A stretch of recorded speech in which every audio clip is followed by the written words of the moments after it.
বাংলাদেশ সেনাবাহিনী থেকে lieutenant colonel থেকে কর্নেল পদে উন্নত হয়ে আমি জয়েন করলাম।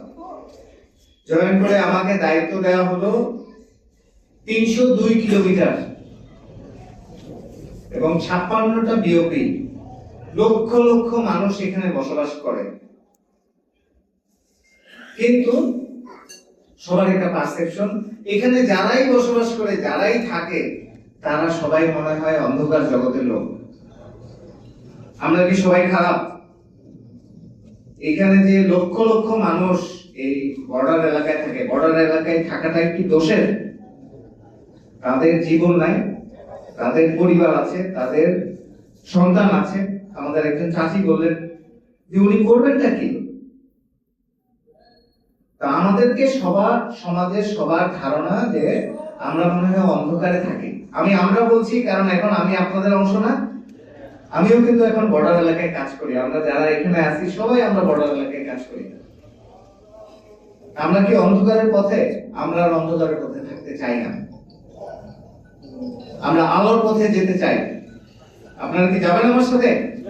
জি, আমরা যেতে চাই। এই জন্য আমাদের ছোট্ট একটা আয়োজন। তো প্রথমত আপনি দেখেন এই রুমের মধ্যে কয়টা এলইডি লাইট আছে, কিন্তু এই লাইটগুলো কোথা থেকে এসেছে? আপনারা যদি কোম্পানি খুঁজে দেখেন, কোন কোম্পানি কি সিলেটে আছে? বাট এই এলইডি লাইটটা কি বানানো খুব কঠিন কিছু?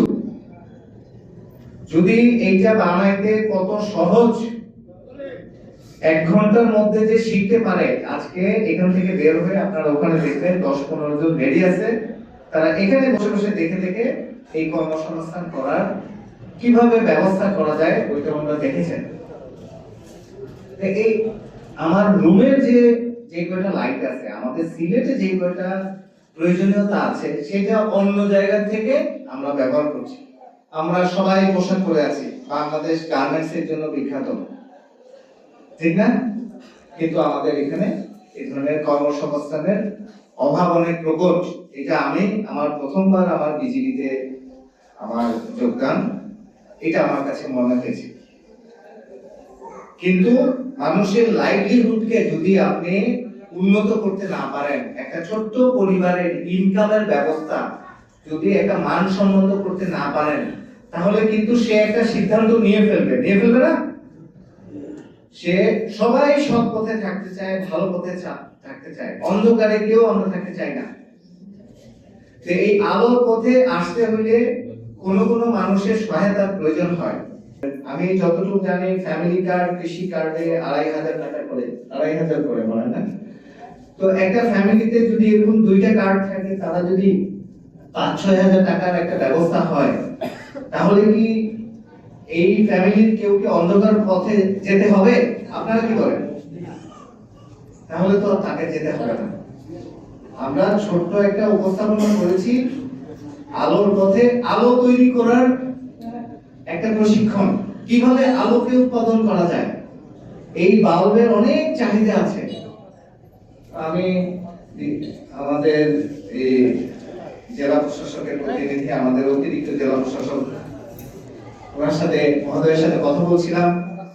তো উনি আমাকে বলেছেন ঠিক আছে, আমরা এটা একটা বড় পর্যায়ে নিয়ে যেতে পারি কিনা। উনি ওনার পক্ষ থেকে চেষ্টা করবেন, আমরা আমাদের পক্ষ থেকে চেষ্টা করব। আপনারাও যারা জনপ্রতিনিধি আছেন, আপনারাও চেষ্টা করবেন যেন আমরা আলোর পথে, শুধু বাল্ব না, যে কোনো আলোর পথে যাওয়ার যে কোনো কর্মসংস্থান যদি সুযোগ করে দিতে পারেন। ফ্যামিলি সুরক্ষা বলয়ের, সামাজিক সুরক্ষা বলয়ের যে বিষয়গুলো আছে, আমাদের বিভিন্ন ধরনের ভাতা বা বিভিন্ন ধরনের কার্ড সিস্টেম আছে, এগুলো যেগুলো নতুন হচ্ছে, এগুলো যদি এখানে আনা যায়, হয়তো আমাদের অর্থনৈতিক একটা স্থিরতা আসবে। যখনই এই স্থিরতা বর্ডারের এলাকার মধ্যে আসবে, আমি আশা করি আমাদের অনেক অপরাধ কমে যাবে। অনেক লোক আসবে, সে সৎ পথে যদি একটু কম টাকাও সে আয় করতে পারে, তখন সে কিন্তু আর অসৎ পথে যাবে না। যাবে? তখন সে আর যেতে চাবে না। তখন কিন্তু এই যে কিছু পয়েন্ট আসতো যে কেউ হলো শুধু ক্যারিয়ার, গডফাদারকে ধরা যাচ্ছে না। তো গডফাদারের যারা সহযোগিতা করছে, তাদেরকে যদি আমরা ভালো পথে নিয়ে আসতে পারি, তাহলে কিন্তু তারা আর এই সাপ্লাইটা পাবে না। তো ইকোনমির যে থিওরি আছে, ডিমান্ড এন্ড সাপ্লাই, চাহিদা থাকলে ওইটা সরবরাহ হবেই।